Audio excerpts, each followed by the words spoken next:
Ini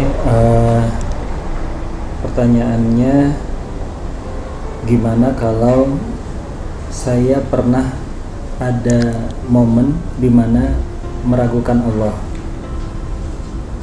dan kembali meyakininya ketika lebih mendalam ingin mencari tahu tentang Islam.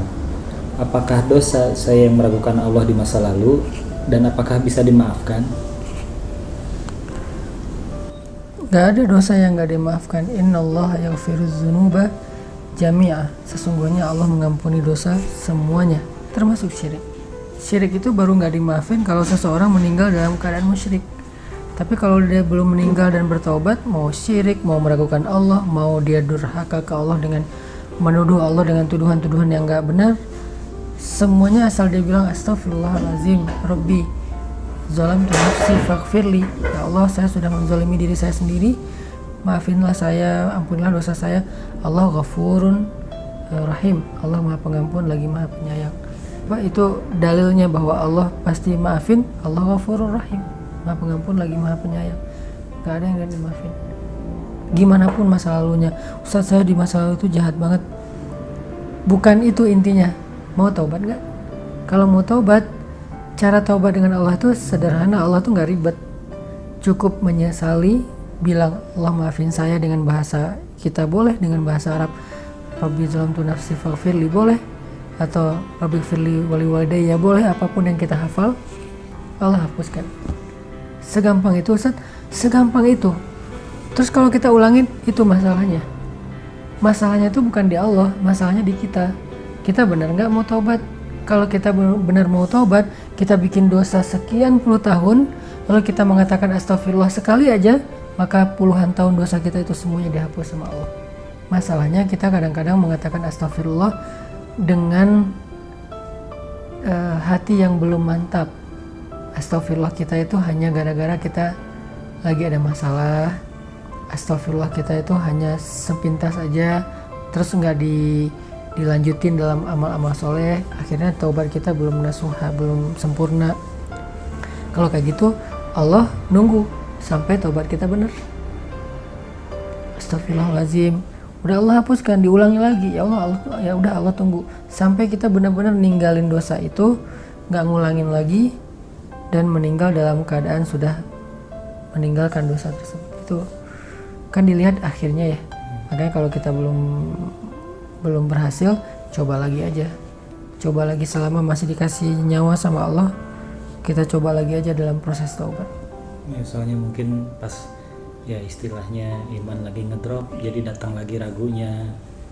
Jadi ya tadi ada pikiran itu selain taubat, kalau yang bab ragu itu dia juga perlu belajar mencas iman. Iman itu kalau nggak dicas, apalagi kita banyak banget ngedownload hal-hal yang nggak baik ya, yang makan kuota, makan baterai, makan pulsa iman. Jadi harus sering-sering dicas. Ngecasnya, salah satu cara mencas iman yang paling sederhana itu adalah mendengar nasihat dari orang soleh, dengerin taklim, dengerin booster, dengerin ceramah di YouTube, pokoknya dengerin sebanyak-banyaknya biar iman kita dicas terus. Dengarkan itu dengan respek kepada ulama. Kalau kita mendengarkan nasihat tapi kita kayak sebel sama orangnya, susah. Kenapa sebel? Mungkin kita nggak suka aja sama image dia yang dibangun oleh media misalnya.